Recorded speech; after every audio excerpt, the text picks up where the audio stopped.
Back in 1989, just 1 point separated the first NASCAR Series winner Robin Best from runner-up Barry Graham. The following year, Best won again, this time by 14 points. Tonight, just 15 points separates the top two contenders. Charlie O'Brien in the lead and the original runner-up Barry Graham again in second place. It's been quite a series. Round one at Calder Park, and in a much interrupted day of racing, Terry Byers and Charlie O'Brien had a great dice for the lead. After a brush with Perry Schubert, Denzel Mead and Walter Giles exchanged Pontiac and Oldsmobile panels to see if they'd fit. Leaders Ron Goodman and George Elliott made solid contact on turn 3. But in the end, it was Max Dumsney who was to take the flag.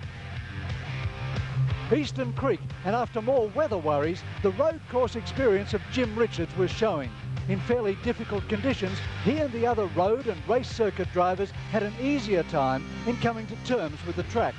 After an initial burst of enthusiasm from Denzel Mead and George Elliott in the first race, Richards, Charlie O'Brien and Barry Graham were showing the way. Kim Jane and John Faulkner had a race-long battle. But the big winner on the day was Jim Richards with 2 from 2.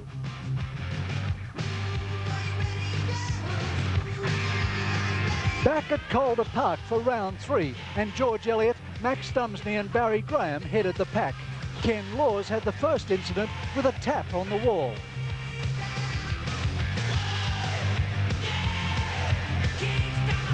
While Elliott and Graham contested the front place, back in the pack, John Stepanek and Wayne Gardner, who was having his first race in a NASCAR, were lucky to escape with only minor damage after this lose in turn 3. Gardner recovered, and in a race of attrition with his car down on power, he managed a very creditable 3rd place.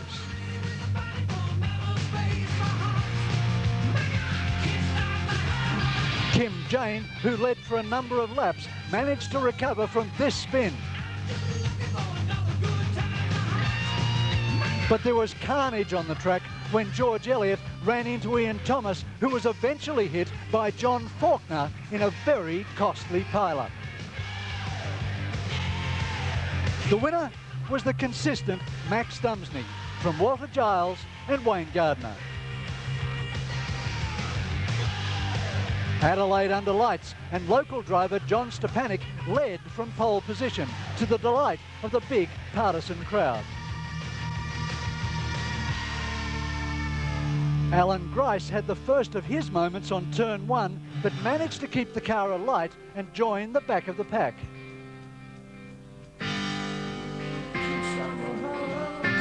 Up at the front, Max Dumsney was being kept busy by a very rapid Charlie O'Brien. Paul Freestone had a big spin at the end of the straight, and when the smoke cleared, was still in racing trim. Denzel Mead managed to miss everyone in this lose, but slowed down a dodging Ron Goodman. Then Alan Grice got into the marbles and was obliged to use the wall to slow down. Grice's race was run.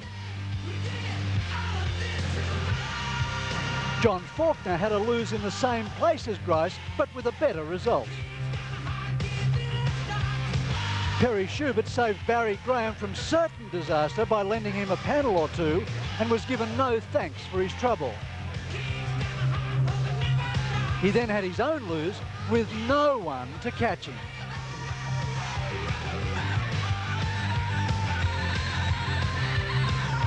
Charlie O'Brien eventually outlasted the Valvoline cars of Max Dumsney and Barry Graham to take the win. Calder Park for round 5, and Ian Thomas, after a very big accident in Adelaide practice, was out of the blocks like a scalded cat.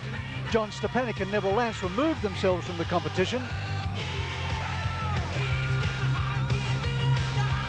Then John Faulkner hit the wall and came down to take out an unfortunate Max Dumsney.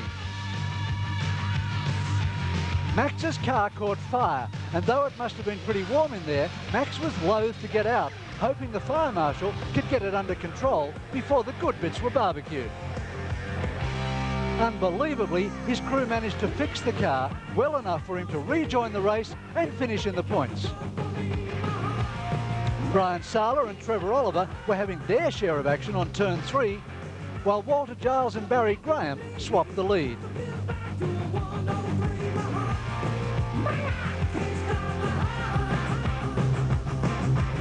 But heading the pack when the flag dropped was a delighted George Elliott with his first ever NASCAR win. Surfers Paradise was a split round with one race on the Saturday and one on Sunday. It wasn't a happy hunting ground for Alan Grice, who was caught trying to go the wrong way and took a hit from Kim Jane for his trouble. Charlie O'Brien made a rare mistake, first undercooking this corner and then overcooking it, while Ian Thomas turned his car into a chicane. On Sunday, Alan Grice and Max Dumsney were wearing each other's paint. Max retired soon after. Brad Jones took a ride on Charlie O'Brien's back wheel, with Brad's race ending at the wall. Charlie somehow managed to miss everything and went on to finish fourth. But the man of the round was Gentleman Jim Richards, with 2 wins from 2 races.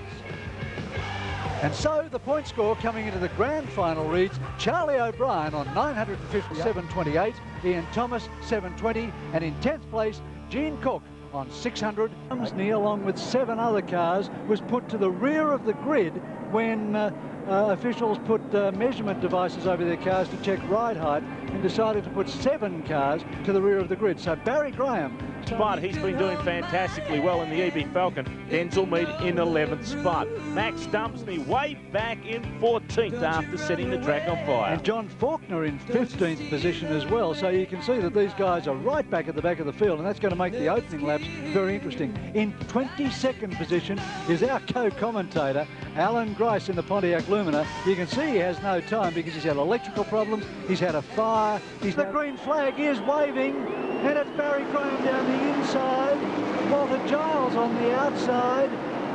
Graham's got it just from Walter Giles. Side by side they go through turn 2. Charlie O'Brien up into 3rd place in the BP Visco car, the Ford Thunderbird. And of course the big one here, can Max Dumsney come up through the field, but Barry Graham leading around the Valvoline Oldsmobile. He has got Charlie O'Brien, the BP Visco Thunderbird, right on his tail. The race for the championship is on. 1 lap down, 119 to go. Walter Giles carrying his new sponsorship from Mac Academy out on the outside, and he's not prepared to give way. There's the shot from Giles's car as we look at the Valvoline car of Barry Graham. Joining us in commentary position at the moment is Brad Jones. Brad, congratulations on the Oscar win. This, though, is sensational racing. Thanks, John. And you're right, it is. These boys are enter it right from the start. And, you know, you'd think that only had 10 to go the way they're going at the moment. Now it's Walter Giles takes over the lead from Barry Graham. It's actually a start quite like the Oscar race, where the drivers really went for a Giles out in front. Barry Graham sitting in 2nd spot. The 91 car looking extremely well. Great to see Walter still make it back out here with some sponsorship from Mac Academy. Graham trying the inside line. Here he comes. The John Sidney Racing Oldsmobile gets in front. That's 2 laps down. Charlie O'Brien sitting nicely back in 3rd. Ian Thomas is following him, and then right behind him is George Elliott, who we saw took a win here at the last Thunderdome meeting. Brad, a long way to go already. It's just the start of the race, but the championship's on the line. You've just gone through it yourself. Obviously, Charlie O'Brien and Barry Graham will be thinking of the big job ahead of them. Well, I'm sure Charlie's looking at it the same way as I did, which is, you know, it's really up to you. Oops, we've got one car off. Trevor Oliver off. Harmless spin. The caution will be out in a second. Caution is out, yep. So on lap 4, with 116 to go, the first of the yellows comes out as Trevor Oliver rather, starts to look for a way back onto the track. And really, probably, John, it's the first time we've had to speak to someone who's done it, Brad, racing at night time at the Thunderdome under the Musco lights. Did you? So you just have a little, you don't have any problems with the glare. And, you know, they've done a sensational job with these lights, and it's just great out there. The only thing is there's a couple of little dark spots, and it's not always easy to pick up a dark car in your mirror. Those dark spots appear to be on the back straight where the temporary lighting is at the moment, and should be solved for next year. The noise from Alan Grice's car. Yeah. The other thing is the cars actually go a little faster at the night. It takes a bit longer to get the heat into the tyres, and you can go faster for longer. Light still on the pace car, so we'll see if we can speak to Alan Grice. Alan Grice, can you hear me? I can hear you, John. How's it going out there, Gricey? I'm just trying to feel this car and see what it's going to do to me. It's been doing all sorts of things to me in the last couple of days. I've only had 5 laps to try and get a handle on it because we had a little bit of a bushfire in here yesterday. So I'm just sort of trying to ease myself into the car a little bit, John. The lights are out on the... I'm going to say it just feels pretty good. It's not pushing or it's not doing anything terribly badly. The lights are out on the pace car, Alan. Let me ask the question quickly. What's it like to drive out there under lights? It's great. There's plenty of vision. And anyway, where I am on the grid, all I've got to do is follow the other blokes. They'll be going the wrong way. Right, we'll leave you to it. See you soon. Okay. And there are the 2 camera cars that we're using tonight. Alan Grice, car 58, and car 05, the Ron Goodman West Coast Coolers car. Goodman lurking in behind Grice as we come down now for a restart. Pace car pulls off. In the lead is Barry Graham. Behind him, Walter Giles. And look at Charlie O'Brien down the inside. Giles has got a problem. Missed the start, big time.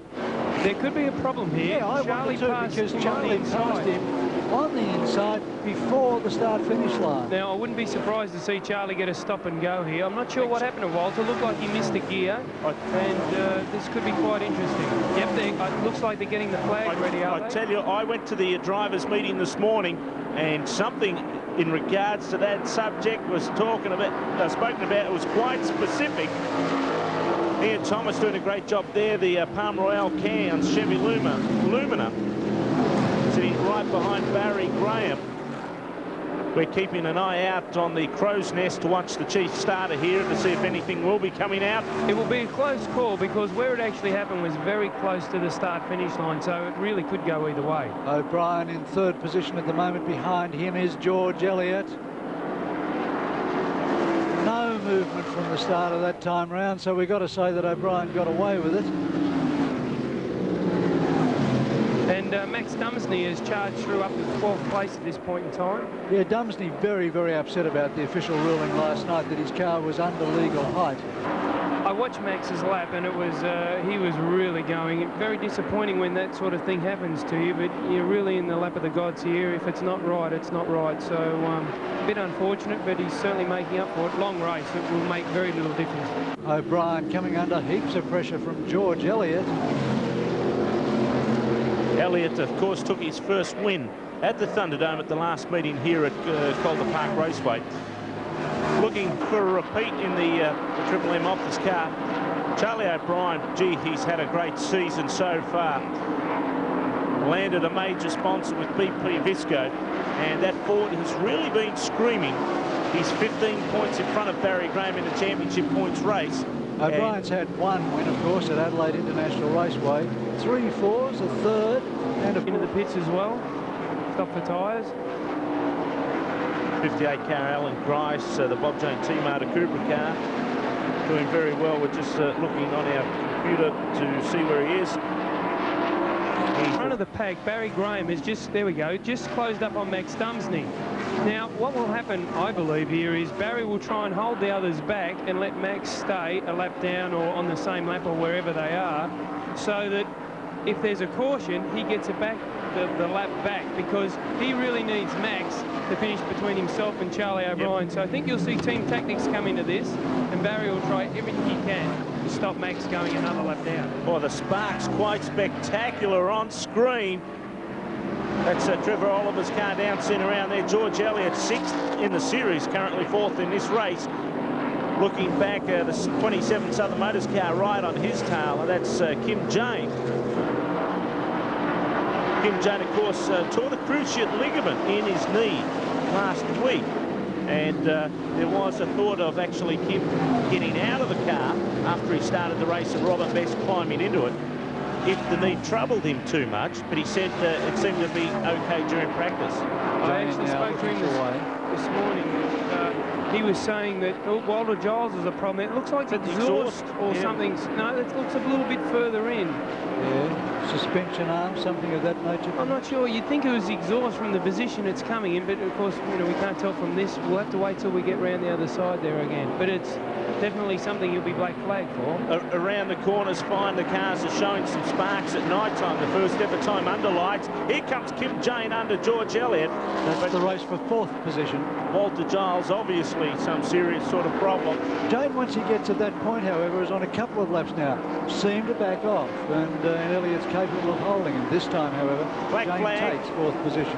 Black flag coming out now for Walter Giles. Yep. Actually, I'm probably... I think it would be the exhaust. There's really not that much that can hang down off those cars and scrape on the ground like that. But and a chip to run in NASCAR next year, and I'm very much looking forward to it. So yeah, the answer I guess is yes. There's a very good chance that you'll see me in the NASCAR next season. Does 5th in the fifth Oscar title mean as much to you? Lots of my guys, they were all very pumped up. So yeah, everyone. I mean, everyone's trying to get it, so it's great to win it. Giles heads for the pits. Good timing for Walter with that caution out there, because he will not lose too many laps. It appears as though they're going to wind the car up a little bit in height, so maybe it was to the bottom of the car scraping down. Possibly, but maybe they're not happy with the way the car's handling, and they're just playing around with it. Something I will point out, though, which Ian touched on, is tyres getting cut down. There's been a bit of carnage out there, and the stuff Grice is in as well, having a bit of look at that car. They've looked under the bonnet of Grice's car, which doesn't bode well. Let's find out what that's about. We'll just look to see that the pace car's still got its lights on, so we can talk to Mr. Grice in some degree of comfort. Alan Grice, John Smales, what's the problem? 7 cylinders, John. We just thought it may have been lucky enough to be a plug lead. We checked those. Certainly seems to be have 8 plug leads on. It's the car's handling very well, but every time I get in a straight line, it looks like I'm wearing a skirt. Well, if you lose any more, Alan, you'll be going so slow you'll be out there all night. The problem is I'm all over the top of them in the corners. Yeah, there's a heap of oil back there they haven't seen yet either on the inside of that turn. Can you see the oil pretty well, Alan? Is it easy to spot at night time? With a pair of young eagle eyes like mine, John, it's quite easy to see most things that are going on. I can see you up there, actually. The lights are out on the pace car, Gricey. We'll leave you to it. You have a nice time, John. What's interesting about the Walter Giles stop is I see the officials and some of the crew leaning down. There's a puddle of something at the front of that car, so quite possibly the oil might have been coming out of Walter's car. Might have hauled us up a little bit. Around the pace car comes in Max Dumsney and Barry Graham. Graham on the outside. Look at Ian Thomas. Oh, boy. Will he feel the wrath of the officials for that one? Probably not. Barry was trying to hold them back, and we'll find out in a couple of laps. A few of you are probably wondering at home how come Max Dumsney was on the front of the grid with Barry Graham on the inside. What we have in this sort of racing is a gentleman's agreement, which means basically if you're a lap down but you're running with the front pack and you've had a problem and there's a caution, they let you go to the front of the pack to try and get that lap back and put you in the race. So that's how come Max was with the leaders before the caution, after the caution. Now, Barry would have been trying to slow the pace down and let Max go in front again, hoping for another caution soon. Ian Thomas has sort of worked that out and jumped hard at the start and gone around the 2 of them. So it'll be up to Max to run them down. But I'd say the plan here is, by the look of things, Barry to get in front, maybe pull him back a bit and let Max have a bit of a lunge at him. Here comes Barry Graham looking for the inside line. Thomas just had a little bit too much on him that time around. The car looking superb under the lights. Fantastic. A big impact is not going to do his neck any good whatsoever. He actually wears a soft brace around the pits, and he tells me that he's going to be stuck with that for a long, long time. So it just goes to show you, when you have a big shunt in these things, they can knock you around. Barry Graham relentlessly works away on Ian Thomas. Inch by inch he moves his way back into the lead. Still doesn't absolutely have it. Now he does. Appears as though Ian Thomas's car has quite a good amount of horsepower up the main straight. He has a lot of speed. Ian's cars are always very, very strong. He's got a very good engine builder. He has the best equipment money can buy, and he drives them quite well. And you know, it shows tonight, running first and second here. Cars are strong and fast. Charlie O'Brien lying in third position. Developer from Cairns currently building the Palm Royale Hotel. And looking out the back of Grice's car, we believe Ron Goodman's car. This is in Ron Goodman's car, yep. John Laws, the West Coast wine cooler, Lovell Springs Commodore. Looking out, there's Laws's car. The Laws brothers have been here since February '88, day one at the Calder Park Thunderdome, trying to look each side of the car of Goodman's.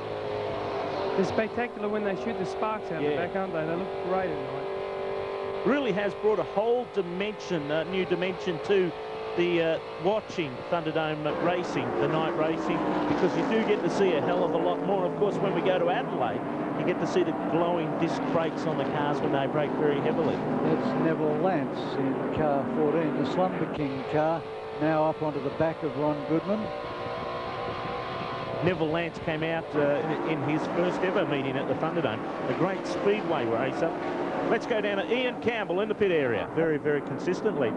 Coming around to a complete 40 laps, that is 1/3 race distance, only 80 laps to go. And Barry Graham has led for 30 of those 40 laps, so he's certainly stamping his mark on this race, and he's certainly making Charlie O'Brien. Together, we've got nothing, no ignition, no power, nothing. Just a hypothetical question, there's been a lot of cut down tyres. Is there any problem out there on the track? No, actually the track's great. It's definitely a drivier track at night time, but unfortunately, as I say, from about lap 2 we had nothing.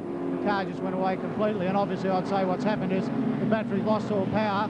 It ended up towards the last couple of laps where the motor was actually cutting out, so I'd say we've... Yeah, well actually Barry Blake, one of the great battlers of the sport, good operator, knows what he's doing, only needs the equipment underneath him, and he'll be a front runner. First time sponsorship from Strathfield Car Radios, in fact, and he's hopefully going to keep him for next year as well. It appears as though there's an exhaust part on the back circuit, on the back straight of the circuit.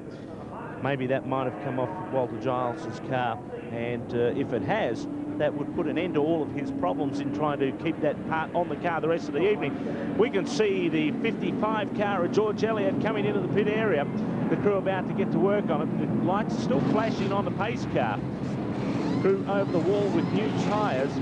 Elliott gave away 4th position to make that pit stop. Here comes Neville Lance as well, 43 laps down. Ford Thunderbird into the pit area. Lance, a great competitor, comes over from Perth, Western Australia for every meeting, along with Barry Blake. See the sparks coming off the rattle gun there. The idea is what they do is they hold the gun wide open, and it's a special socket, and it slips onto the nut, shoots out the sparks, loosens them all off, and they tighten them up the same way. You can only use the lug nuts once, and then they go. Just another cost to NASCAR racing. Lance bags them up coming out of the pit area. And still, 55. George Elliott remains in the pits, gets a move on now. It's a bit of a long stop for George. I wouldn't be surprised maybe that whatever's missing might have been off George's car. I mean, it's been out. It took a while for the yellows, and Walter's been in the pit, so I'm not sure it would have been off his car, but they've got one to go now. AG still in the pit. To go. Alan Grice still there. He'll use this as a development exercise for the next season. Of course, NASCAR. Also another car coming in a pit lane, and we're under racing again. The green flag is waving. That was Terry Byers going into the pit area. And the two Valvoline cars again leave the field around into turn 1 and 2. Let's go to the top 6. Barry Graham leading with Ian Thomas currently in second spot. Charlie O'Brien sitting back in third. Good enough at the moment to claim the championship. Kim Jane in fourth. And then we go to John Faulkner and Gene Cook. Now, Gene Cook has been a good, consistent driver over the last 2 seasons. Very good. And finishing in the top 10 of the championship, Brad. Very consistent. He's the only one out there driving the Falcon, which is, you know, the NASCAR with that body on it, and performing very well. His car looks great tonight. The sign writing stands out, and, you know, he's in there. It's plenty of laps to go, and he's nice and consistent. Ian Elliott car in the pits with Terry Byers. Byers having to endure a long stop while the racing continues under green, and that's not a place that you want to be at all. So bad luck for Terry Byers. Really hasn't been the best of seasons for Terry Byers. He finished last year with a win, was a very happy man, and unfortunately this year all hasn't gone to plan. Brought a number of engines in from the United States, and they've all caused him problems. At this point in time, Charlie is actually the closest he's been to the leading 2 cars, and I'm sure his plan is to just watch Barry Graham, not do anything silly, keep out of trouble, just do enough to win the championship, and anything above that's a bonus. Here comes Elliott charging through the field in car 55. Car's been tightened up by the crew. 7th spot at the moment. He's anxious to make that much further up the field than that, and as you can see, he's really starting to throw the challenge out now. Ken James battled with you, Brad, a couple of years ago for the championship in the Oscar Series. The drill-mate car currently lining in 6th spot. We saw it just going past the commentary position. Charlie O'Brien's battling for a second spot with Ian Thomas. Here we come on screen at the moment. There they go up the back straight. The Ford coming out, taking the low line. Up into turn number 3. Thomas trying to hold ground. Comes down. And Kim Jane's quota stuff on them as well. He's right in this. I think maybe that's the reason that O'Brien's decided he just wants out of that situation. O'Brien very much driving for safety tonight to make sure that he finishes. Kimmy's right on him. I'd say he's not feeling any pain at all with that leg right now. No, the adrenaline would be pumping. I'll tell you what, if Kim got past Charlie here, in the final point score, that would be enough for Barry Graham to take the championship. So it's quite a crucial move, especially with 52 laps down, 68 to go. Charlie certainly wouldn't be too happy about him getting by, but there we go. There's George Elliott. Elliott trying very hard. That grass is actually very, very slippery. A little bit of moisture on it, and as we can see, he actually smoked the tyres. He's trying very hard not to go down a lap here. Yeah, caution's out. Caution's out. Now, here we go. The last time that Max Dumpsney didn't come around, Brad, was because he was actually behind Barry Graham. Out on the pace car. 2 corners remain before they thump the accelerator to the floor, and away you go again, unleashing almost 700 horsepower to the back wheels on each of these motor cars. Grice has put his car away, we're told, as the green flag waves, and again Barry Graham on the outside, Max Dumpsney on the inside. There he goes. Graham gives the lead to Dumpsney. I tell you what, the cars in between Barry Graham and Charlie O'Brien, almost enough to give him the championship. Now Dumpsney's going to be on a big march around. There's plenty of other cars there. Kim Jane's driving very well. John Faulkner is right there, and John should be pretty close. Here comes O'Brien.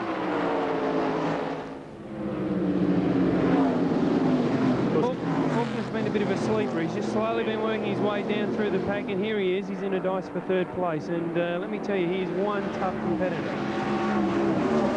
Put on a great show in the Oscar race earlier in the evening. John Faulkner currently lying in 5th position in the Newlon Products Oldsmobile.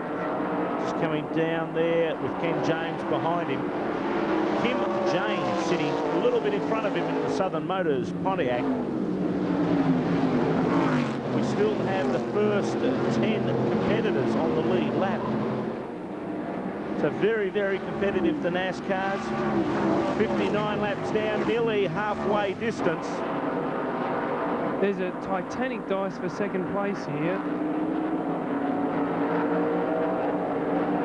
Between these two drivers, Ian Thomas and Charlie O'Brien, and O'Brien resolves it and takes over second position. Thomas seemed to lose a lot of speed then, didn't he, Brad? I noticed that on the back straight, and he's up a bit high, and I think Kim Jane was going to go past him as well. No, he's straightening up, and he's... Now, look at Charlie. He's on the roll. This is Charlie. He's decided to have a go. He'd be chasing Max at this point in time. Well, he's got Barry Graham. Side by side. He's in at first. In the first spot, halfway distance, Exactly 6 laps to go. Point. Boy. Well, what a doozy. Charlie O'Brien, the BP Visco car, did a fabulous job. Now in front of Barry Graham's Valvoline Oldsmobile. It's a battle of the brands as well. The General Motors products running up against one of the very few Ford cars in the field. And you notice Denzel's there. He's actually 4 laps down, and they're crawling all over him at this point in time, but he's running very quickly. That's Denzel Mead, we referred to in car 85, the Macro Vitamins car. Oldest man in the field, probably also one of the most enthusiastic. That's his car. Bryce is driving, or was driving, another one of those cars before he was forced to put it behind the pit wall. Look at Kim Jane all over the back of Denzel. Now, as Brad says, Denzel Mead is 4 laps down, and yet Kim Jane is finding great difficulty in getting through him. So certainly there's no problem with it. Yes. Look at the amount of sparks coming out of the Laws car. Seems to be quite a lot more than normal. See Stepanek going past. There's George Elliott. He's up into 9th position. Laws now the number 6 car. Yeah, it's fine that time around, but just last time it appeared to be touching a little bit more than usual. In 7th spot, the Laws brothers doing a fabulous job. Coming up on Alan Rourke as the leaders come around turns 1 and 2.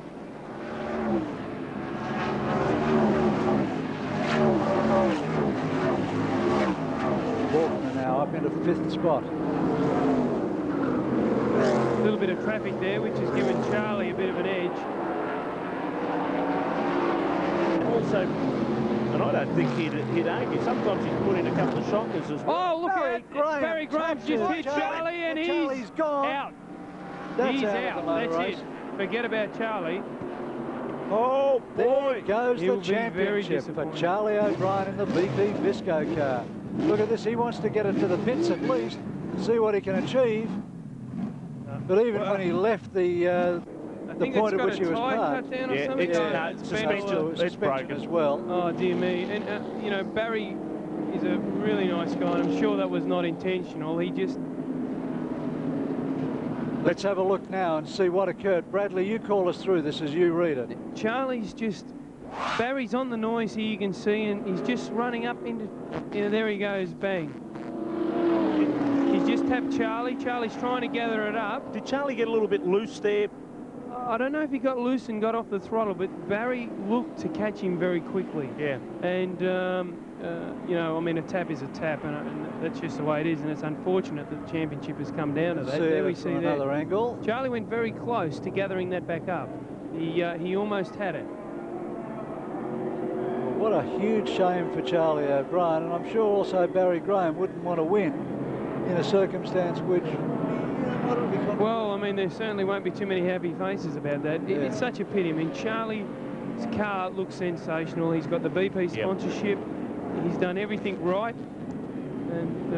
And we've been told that Barry Graham has been black flagged for rough driving. Now, the penalty for that will be interesting. I'm not sure if he gets a 15-second stop and go, but, well, you know, even if they kept him there for a couple of laps, I mean, you know, really, unless they could fix Charlie's car and keep him in the pits for the duration, it's not going to make much difference, is it? Barry Graham holds 943 points in the title. He is 47 points clear of his teammate and the defending champion Max Dumsney, who in turn is 19 points clear of John Faulkner on 877 points. I think that I looked at the front as the camera panned across Charlie's car. He's got one wheel straight and the other one pointed at an angle, so I think they're in trouble. We'll leave Charlie O'Brien's pit to try and resurrect the difficulty.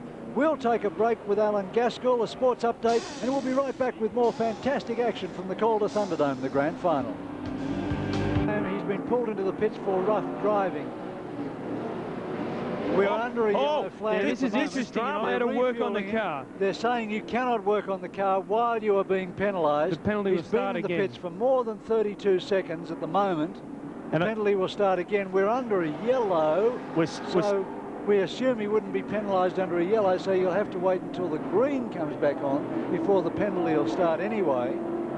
Now the crew should have known not to touch the car. That's quite an interesting one. Well, they should have, now, yes. The pace car, as we see Charlie O'Brien's car there, Max Dumsney's coming out of the pit area now. The pace car is coming around, being given the one-lap signal, and Barry Graham is about to go a lap down. Ian Campbell in the pit area with the drama. Oh, Gerald, let me tell you, with the drama at the other end with the Barry Graham car, the front wheels of Charlie O'Brien's car are in like that at the moment. Crew Chief Ian Walburn is going to use all his talent to try and get the 15 BP car back out on the track. But right at the moment, I don't like their chances. Barry Graham has just rejoined me, so the chances are he's going to be pulled in again. Oh no, I think you'll find you can serve the penalty under yellow. It's really? just, yeah, that's just the fall of the cards. They bring them in when they do, and if it happens to be a coincidence that the yellow's out there, falls in your corner. Now, you're probably wondering why Charlie's bothering to even keep on going. Barry Graham could blow up, have another accident, anything could happen to put him out of that race. Charlie really needs to get that car fixed quick, smart. They're racing again. Racing. Ken James in the 0-1 car. Ken James James in the lead. leading the pack. John Faulkner coming up now to challenge him. So there's Faulkner in the 46 car challenging Ken James in 0-1. Denzel Mead out in front in 85. Barry Graham's back in the pits. Here we go. Barry Graham has pulled up, and let's look at the officials. They're going to be standing there. They're holding him down. There he goes, a lap down on the field. And there, the sense of Charlie O'Brien trying to get the car ready. Look at the official holding him in the pit area. The crew are going mad. 18 seconds are down now so far. He's been in the pit for 18 seconds, now 22 seconds. And he might go 2 laps down as well, the field coming around. And I'll tell you what, the crew wouldn't want to say too much to the officials because a fine will come straight from race control. They'll put him back behind the wall and cool down. You know, there he goes. He was held in the pits for 38 seconds. So let's say 40 seconds, give or take. 2 laps down. Basically, 2 laps down. Now at the front of the pack, John Faulkner cannot believe his luck. That's just incredible. Here comes Faulkner now up past Denzel. Denzel a few laps down, of course. Tell you who's doing a great job in there as well, just sitting right in the tail of Denzel. The 55 Chevy Lumina of George Elliott, the winner of the last NASCAR meeting here at the Calder Park Thunderdome. So that was quite interesting. Considering George has had a spin, he's looking very strong at the moment. But here we go for John Faulkner, who, you know, I can tell you is one tough customer to try and get by. And he's doing a great job in that Newlon car. Barry Graham is now in 12th place, 2 laps down. Now, what will be interesting, John, is how does that affect the championship with Max Dumsney? Well, that's what our statistician, Nigel Greenway, is about to work out for us. Barry Graham, of course, was down, which Charlie probably doesn't realise, and he's just trying to get his laps back and get on the lead lap. But he certainly got hit hard, and I'm sure that that's not the last you'll hear of this. Now, this is sensational dice going on here for second place. Kim Jane just climbing all over Denzel, who at this point in time I think is 3 laps down, or 4 laps down. And they've both got past George Elliott. All of a sudden, George Elliott has dropped back dramatically. He and Ian Thomas. There's Elliott. All of a sudden, he's lost 5 or 6 or 7 car lengths. He's actually slowed, and he's coming into the pits. He's definitely got a problem there. And the series situation is, according to the statisticians, that to win Max Dumsney must finish 13 spots in front of Barry Graham. Currently, he's just 4 slots in front of Barry Graham. So even though Graham's lying in 13th position in the NASCAR race at the moment, with 40 laps to go, it would still appear that Barry Graham has got the championship well and truly in his grasp, as long as he can complete those 40 laps. Of course, he is 2 laps down on Max Dumsney, so we're at 2/3 race distance. John Faulkner, well, in the lap of the guys. Boy, this one is certainly 6. Aristocrat car and George Elliott coming into the pit area. Oh, bias is, oh boy. Here's Elliott into the pits, under the greens. The problem, the bonnet's gone up. The problem with losing laps in the pit area under the greens is the laps go by very, very so quickly. You know, 30 seconds for a lap, and just expire ever so quickly. Sitting in the car feels like eternity. 82 laps down. John Faulkner has the lead in the NASCAR race. He is 0.2 of a second in front of Kim Jane. Now Kim Jane takes the lead. Now Kim Jane is in the lead. There it is. Jane moves in and takes over the lead for the first time from John Faulkner. Swooped on John very quickly there. I'm not sure. Maybe John sort of felt the car out, and he's, you know, he knows what it's got there, and he's just cruising around now, happy to let Kim lead for a little while. Well, Kim Jane really is dialed in tonight, isn't he? Oh, he certainly is. You know, considering he's had Robin driving the car and they've been playing around with the setup, you know, they qualified very well, considering he's done minimum amount of laps in the car. And, of course, now he's leading, and he'd certainly be pumped up. Max Dumsney's got up to 5th position, only 6.2 seconds behind Kim Jane, doing a great job. He's charging up through the field. But I tell you what, boy, I wouldn't want to be between the Valvoline and BP pits tonight, because there certainly will be some fireworks going off. Now we've got a car up in front of us here. The yellow will be flying. And the yellow flag is out for Neville Lance in the Slumber King car, which went off on the start of the main straight. There he is coming back onto the track at the moment with the yellow light flashing to indicate that the yellows are out around the track. And in the pits is Ian Campbell, the busiest man in Australia tonight. George Elliott's car coming, as you mentioned before, very, very slow. Like a plug lead, that does happen sometimes. 1 lap lights are out on the pace car, and I tell you what, Gricey, talking about 8 cylinders, certainly firing with Charlie O'Brien while you're on your way up here. This. Max Dumsney's or Barry Graham's crewing all sorts of problems. Tyres going everywhere. There was a wheel loose, waving him out onto the track. He leaves the track as the pace car starts to come in, so he's going to miss the restart, which will force him further down the field, and maybe, just maybe, will make Max Dumsney's night. Oh, here we go. Look at this. Kim Jane getting squeezed between Ian Thomas and Denzel Mead. Boy, Denzel stuck out the top of the pack there on each restart. He's sticking with the boys. That was a very, very interesting look at the damage all of a sudden to Ian Thomas's car.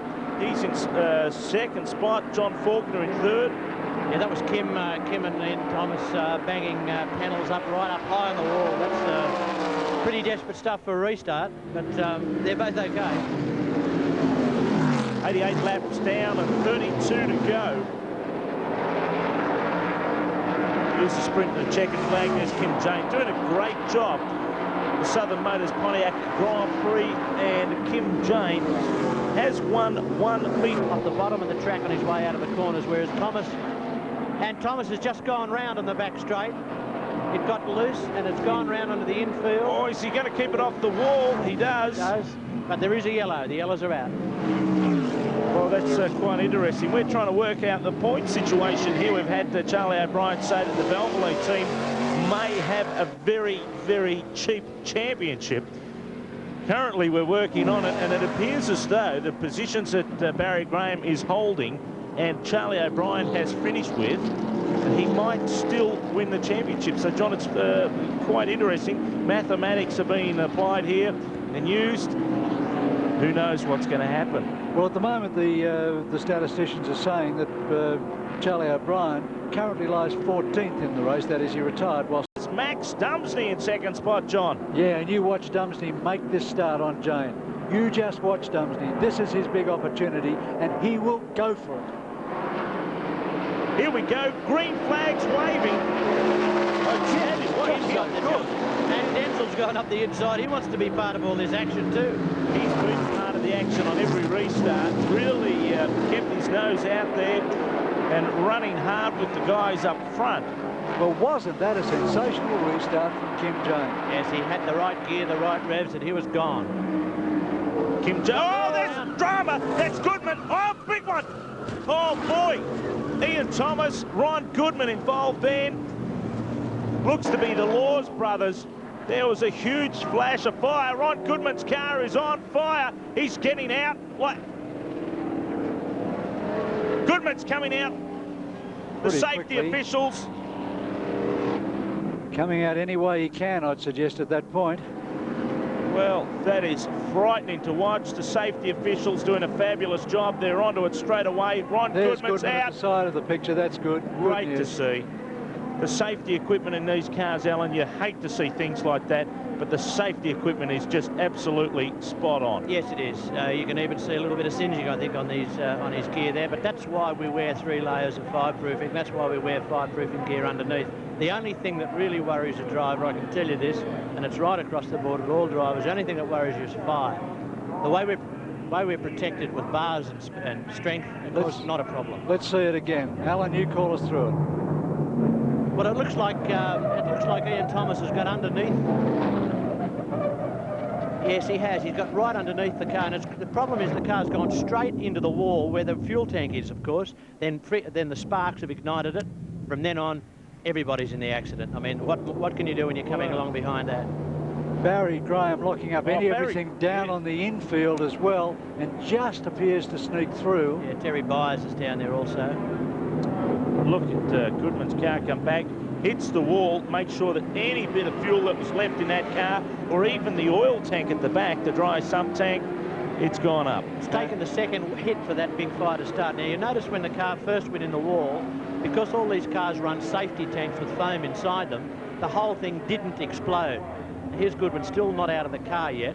He's sitting in a fire, but fortunately, because of the fireproofing that we all have to wear, he's quite okay. There he is walking back. But when it went into the wall the first time on the high side, it got, a few singed eyebrows. That's par for the course. The stinging on the shoulder. And he's not happy, not a happy boy. Ron will be going straight to the medical centre where Dr. Casey Zadanis and Dr. Priest. Yes, an obligatory check. Any sort of a shunt like that, whether there's fire or not involved, it's an obligatory medical check. But the point I wanted to make was when the car first went into the wall, it certainly split the fuel tank, and there was fire right up on the top of the wall on the high side. But it didn't spew fuel all over the car and all over the track. It came down the track, and the fire was very much diminished. So the safety cell was doing its job. It was when that, unfortunately, it backed then into the inside wall that it really split it wide open, and that's when we had the major fire. But it's been the best I've ever seen it from the crews here at Calder Park, and that's a credit to them today. It really is. We're looking again, and it is a shame for Ron Goodman as well. Was doing a fantastic job, well up in the top 10. Also copying a little bit of a biff and barge there was Ken James, also doing extremely well in the racing. Ron Goodman was running currently at that point in time 5th or 6th. Yeah, there it is. Fire there, yeah. Final explosion of the fuel cell. Look at the fire inside the car, amazing. Just think what would be going through his mind as he tried to get out of One that. thing, get me out of here. You And bet. that there's a pin on the steering wheel. These cars, you sit quite close to the wheel and you're surrounded by seat to hold you in with the G-forces, and it's impossible to get out of the car without removing the steering wheel. There is a pin with a ball spring on it that has to be removed, and it's difficult to get that pin out. In the pits is Ian Campbell. Ron Goodman has walked out the car. He's walked it back to you as soon as we hear a little more from this business. You Ian, and that's of course the hatchback Commodore. 05 car of Ron Goodman, the hatchback Commodore. The West Coast wine cooler car, of course, was carrying one of the SBS cameras, and it wouldn't be the first camera this weekend. It's gone up in flames, Alan. There No, goes the budget. that's certainly so. There's Ian Thomas's car, unfortunately. It's badly knocked about too. Ian's had a bad, an unlucky run this year. He's whacked quite a few cars. And Well, we do worry about Ian's neck, in fact, at Adelaide International Raceway. he compressed a disc in his vertebrae, and he was told to avoid serious conflagrations like this. Well, he's been driving these last couple of days with a bit of a neck pad on, so that wouldn't have done it any good. But that's a bit of an occupational hazard, though, John. The bit of whiplash in motor. Here we go again from another angle, Alan. Just see what we can see here. Well, Ian certainly looks to be underneath him there. Yeah. I'd say that Ian's had a shot down the inside, and then it's a matter of whether there was enough room for him to go there or whether Goodwin's come down on him. We don't quite see it in the shot, so I'm sure there'll be two versions. And as the totally innocent party, Laws, I reckon, wouldn't be feeling too good about that as he sees his hopes go to the end. In the pits, Ian Campbell has Ian Thomas. Ian, what happened? That incident, the start of that incident was one of the most common things that happens in all forms and all categories of motorsport. Two guys go into a corner, one's down low, reckons he's far enough underneath, the other guy comes down. The other story, of course, is that I was in the corner and he came charging into me. And really, it's an argument and it's two sets of opinions that'll go on forever. The thing is, it is a racing accident. It's terribly unfortunate. It's dreadful to see that sort of damage because, believe me, I know what sort of dollars it takes to fix those things up. It is a classic racing accident. They're both going for the same piece of road. Now, the other thing is you've got to remember as an overtaking car, you think, when you dive down the inside of a car, you think that he's seen you. You think that he's going to hold up above the white line. And 9 times out of 10, he may well do that. He has seen you and he will hold up. And then there's not a problem. And everybody says, well, wasn't that a good pass? But at those speeds, there is only milliseconds in it and there's only millimetres in it, because once they touch, they're just out of control. They're on the limit to such a degree with their tyres. They're a small tyre for a big, heavy car. They're on the limit to such a degree that you can almost reach out the window and push your car into a spin. So those sorts of arguments have always been a part of NASCAR, those sorts of differing opinions, and they always be. But, gee, it's a shame to see that sort of damage. It really is. 1 lap remaining before we get it back under racing, and Ron Goodman's West Coast Wine Cooler car, 3 SBS cameras and a mini-link system also went up in that plane. That yellow has got to go back on again because they're still working on the track up there. I don't think they can possibly restart. There are too many service vehicles up there still. There are 13 laps to go in the race. Kim Jane leads it. Max Dumsney is in second place. John Faulkner is in third. Then 2 laps down is Barry Graham, currently indicated in 4th position in the race. Now, NASCAR Championship for 1993-94 season. Well, it looks like they are going for a restart, and there's still safety vehicles in the pit road. Very unusual, but what a shame. Look how the field is completed. 11 cars left in the race. Task of numbers of cars coming out of it. An enormous number have fallen out, crashed out tonight. So 11 cars left in the event. Kim Jane takes the lead. Behind him is Max Dumsney. Behind him, of course, is John Faulkner. John Stepanek doing a great job. He is the only one left on the lead lap in 4th spot. Boy, the field is really gone depleted now. Kim Jane doing a fabulous job there. Dumsney second, Faulkner third, Stepanek, Ken James and Barry Graham. It's a race to the flag, 109 laps down, 11 to go, almost 10 and a half. The championship looks to be over. Now it's a case of who will take all of the glory in the grand finals of the Quint NASCAR Series. There's John Stepanek. He's the last one on the lead lap in 4th spot, doing a great job. Here's Max Dumsney. He's down the inside of Kim. Oh, no, not quite. Looking for a way through, so close. Racing very, very close together, Max Dumsney and Kim Jane. Here he comes. Here comes Dumsney now, up for the lead. There he goes under him that time around. They're coming into turn number 3. That's up the back straight. Round turn 3. Into 4 now, onto the main straight. John Sidney racing car at Dumsney first. Kim Jane in second spot, the Southern Motors Pontiac. Barry Graham not too far behind them, but bearing in mind that he is a couple of laps down still. The championship looks to be all his. And mathematicians will be into it again just to see what all this means. Currently, O'Brien is classified as 17th in the event. Here comes Max Dumsney, 1 lap to go. They missed it. Well, it's 2 laps to go still.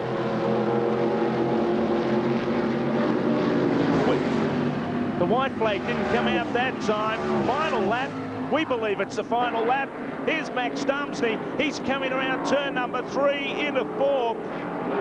The old compass, the John Sydney Racing Team, the checkered flags and the waving. He takes the win in the Quint NASCAR 250. Kim Jane in 2nd spot. A great drive for John Faulkner in 3rd. John Stepanek in 4th, but the championship, John, has gone. Stats, I can't see that it will make any difference to the situation. It has to be Barry Graham, who's won the title, with Max Dumsney, the former champion, taking 2nd place. It's been a sensational NASCAR race here tonight. We'll be back to wrap up the action after this break with Alan Gaskell.